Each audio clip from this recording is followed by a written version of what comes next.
Caso Venezi, è guerra aperta alla Fenice, con la Bianchi non molla, orchestra e coro pronti a fermare tutto, salvo il concerto di Capodanno.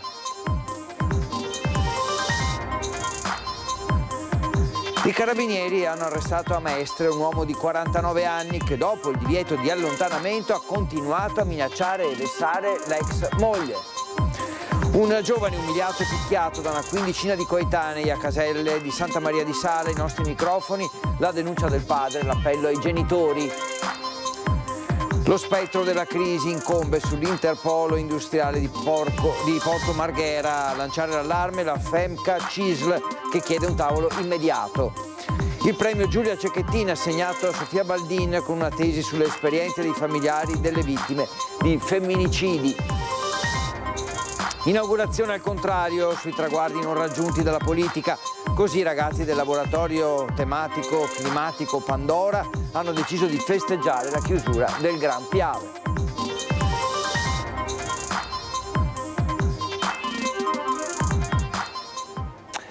Benvenuti al nostro appuntamento con l'informazione di Venezia. Prima dei nostri servizi però il sondaggio di oggi, dopo la proposta del ministro Crosetto sulla leva e il servizio militare. Chiediamo anche a voi cosa ne pensate, se siete cioè favorevoli all'introduzione di una leva volontaria sul servizio militare. Appunto, vedete i numeri, fateci sapere che cosa ne pensate, se è un sì o un no.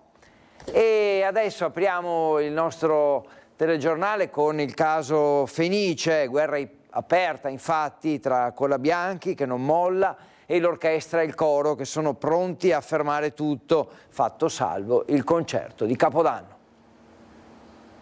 Si viene pure il dubbio che tenessero più alla Venezia che a Colabianchi. Assemblea generale infuocata tra i lavoratori del Teatro La Fenice di Venezia, dove è guerra aperta tra orchestra e coro da una parte e il sovrintendente Colabianchi dall'altra. Il detonatore della tensione, sempre lei, la nomina di Beatrice Venezzi. Non si tocca, resta dov'è, ribadisce il sovrintendente. Passi indietro? No, assolutamente, certo, perché passi indietro? Okay. E ai 4 ex sindaci risponde così. La legge prevede che il sovrintendente possa procedere alla nomina di un direttore musicale.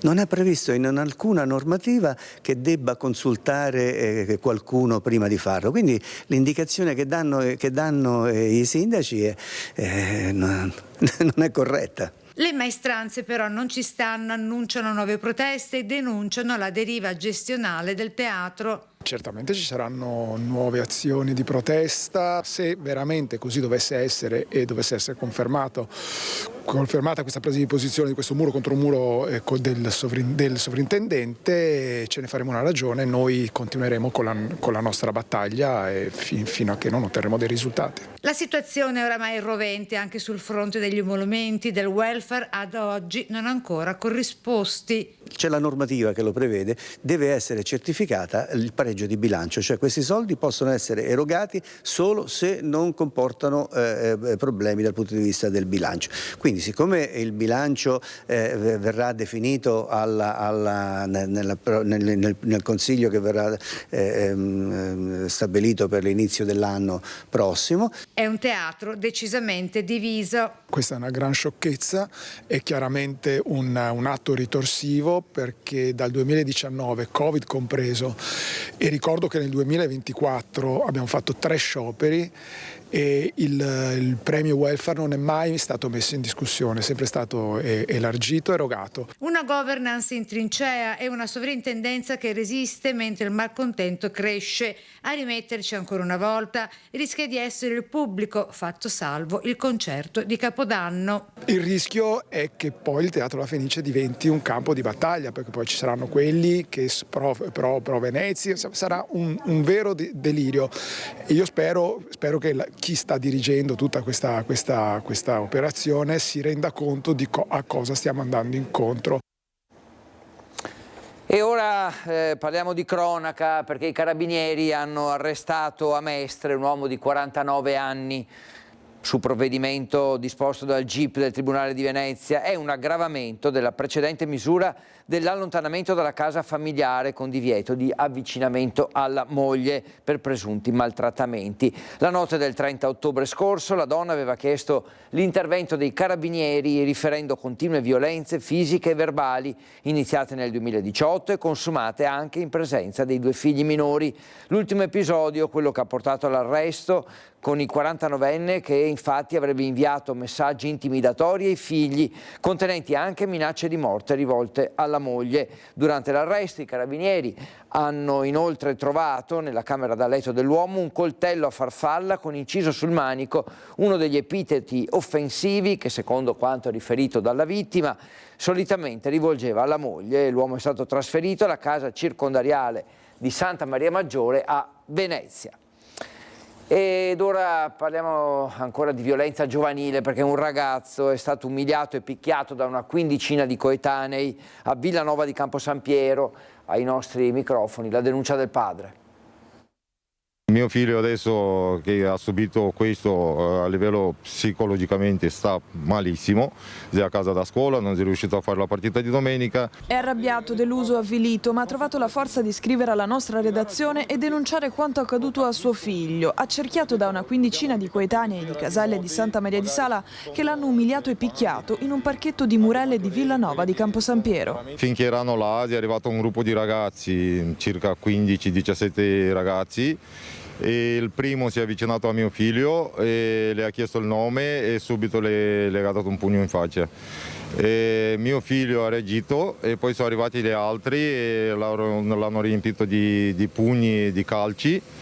E come che non bastasse, le hanno portati via i vestiti, il giubbotto, la felpa, le scarpe.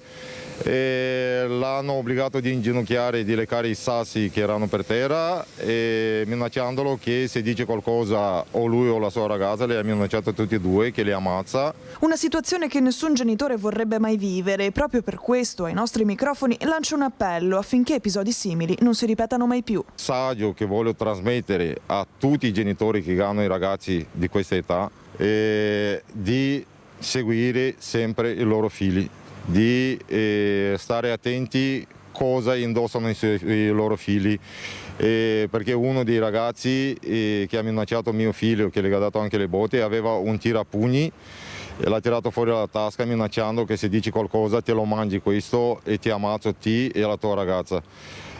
Sono i comportamenti proprio imperdonabili dal mio punto di vista. E mi dispiace per i genitori perché ho conosciuto più di qualche genitore, ho visto che quasi tutti c'è gente per bene, però voglio ripetere che se un figlio arriva a casa con un paio di scarpe, il mio figlio se arriva a casa con un paio di scarpe che non sono sue, mezzo ubriaco e mi da genitore non faccio niente, arriviamo che fra 4-5 anni abbiamo paura di uscire di casa.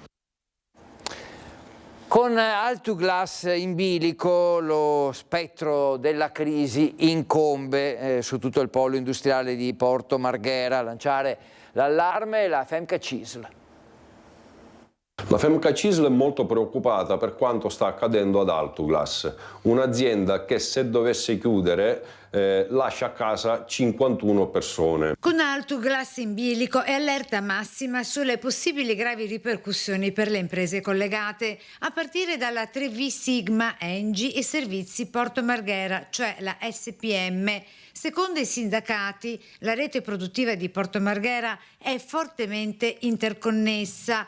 Altuglass, ad esempio, fornisce a 3V Sigma l'ammoniaca necessaria per le sue produzioni.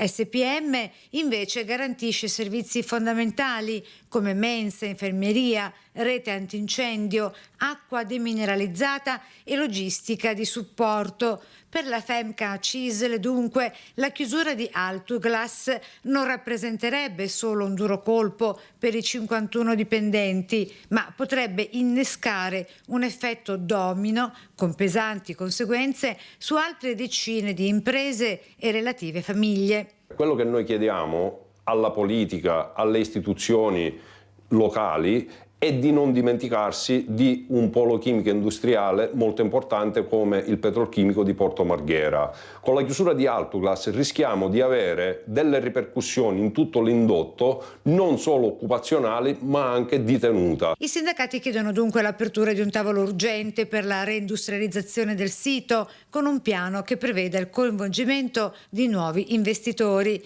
In assenza di soluzioni concrete, avvertono, non sarà una crisi soltanto aziendale, ma un problema sociale per l'intera comunità di Marghera e del territorio veneziano.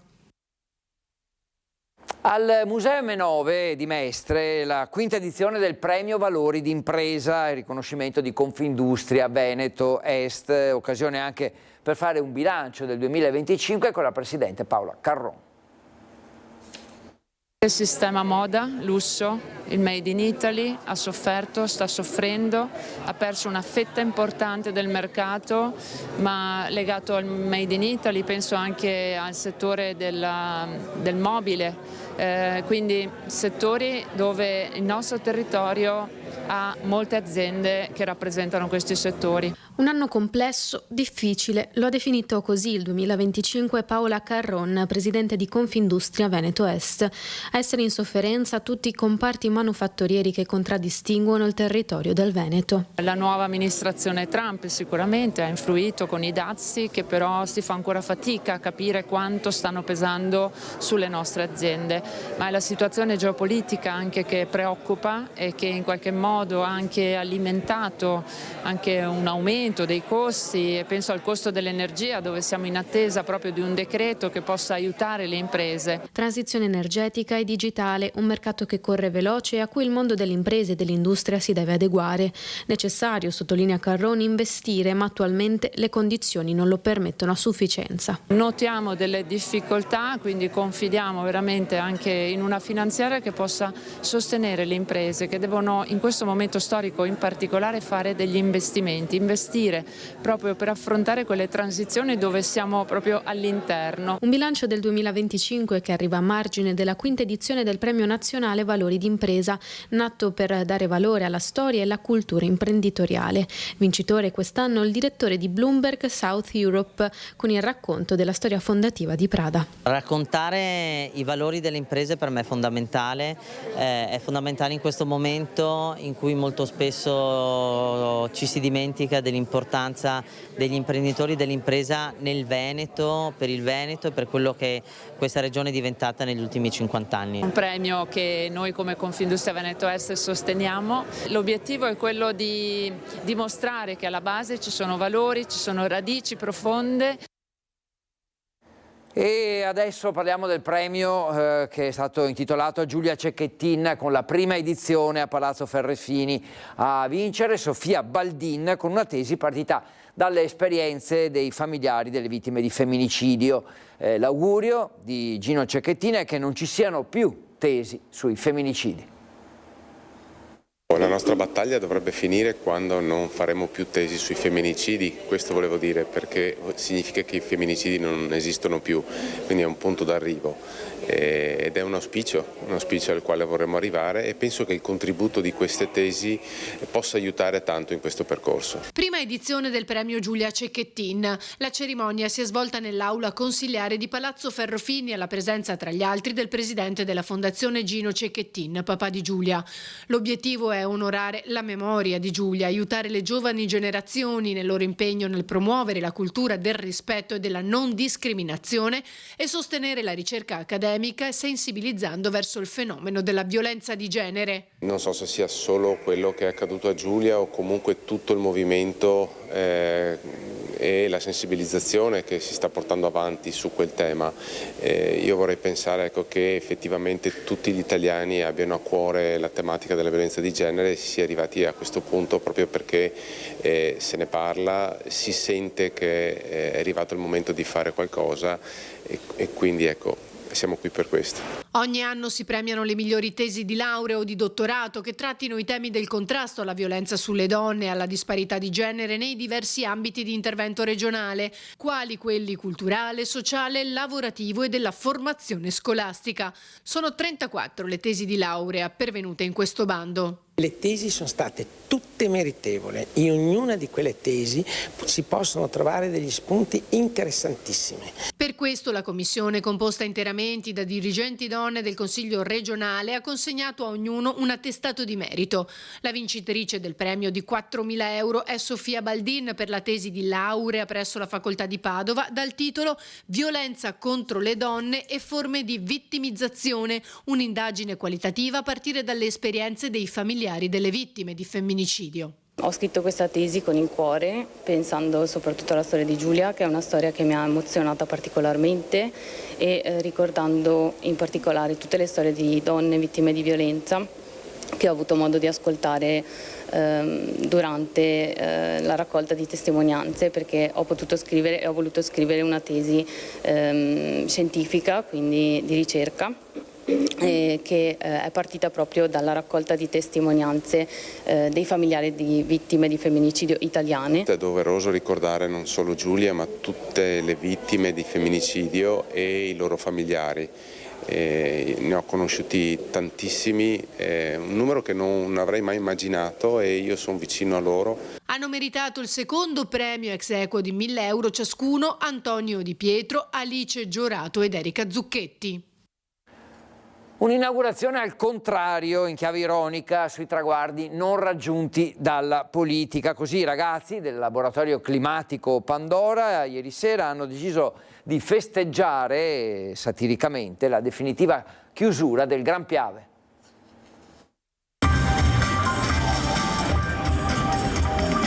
Il Gran Piave, il locale pubblico che in via Piave aveva ereditato l'esperienza del Grand Central, ha chiuso. Eh sì, questa volta essere inaugurata non è un'apertura ma una chiusura. E l'idea naturalmente in chiave ironica dei ragazzi del laboratorio climatico Pandora, che con autorità cartonate e una standing ovation dei traguardi non raggiunti dalla politica hanno deciso, per così dire, di festeggiare satiricamente la chiusura definitiva del locale aperto nel 2019, che negli anni ha visto un susseguirsi di varie gestioni. E proprio ricordando questi eventi, i membri del collettivo mestrino hanno simbolicamente tagliato di nuovo il nastro di un locale completamente vuoto, con tanto di striscione, con scritto Nuovo buco nero di Mestre.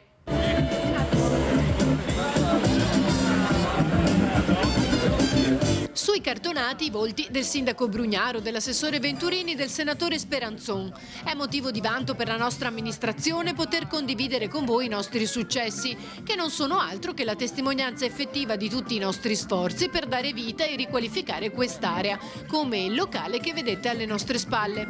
Ah, no, hanno spiegato ironicamente i manifestanti, che poi seriamente dicono: la nostra ironia può far ridere, ma questo è un momento di grande tristezza. La politica vuole trasformare Mestre in una città per studenti facoltosi, turisti, eliminando i servizi fondamentali, chiudendo gli ospedali, abolendo il verde pubblico. È una città, concludono, che vuole investire nel privato. Ed è ripartita la rubrica dedicata a voi e alle vostre natività realizzate dai nonni, dai nipoti, dai genitori. Vi ricordiamo che basta inviarci dei video della durata di almeno 20 secondi realizzati tenendo il cellulare in orizzontale. Se vorrete potrete fare anche una breve descrizione del presepe e registrare anche i vostri auguri. Il numero WhatsApp lo vedete, è sempre lo stesso, 331 1755 340, specificate il vostro nome e cognome e il comune. E prima di salutarci vi ricordo ora l'appuntamento con il meteo di Antenna 3, come ogni giorno al termine dei nostri telegiornali, le nostre previsioni del tempo. Grazie di averci seguito, arrivederci.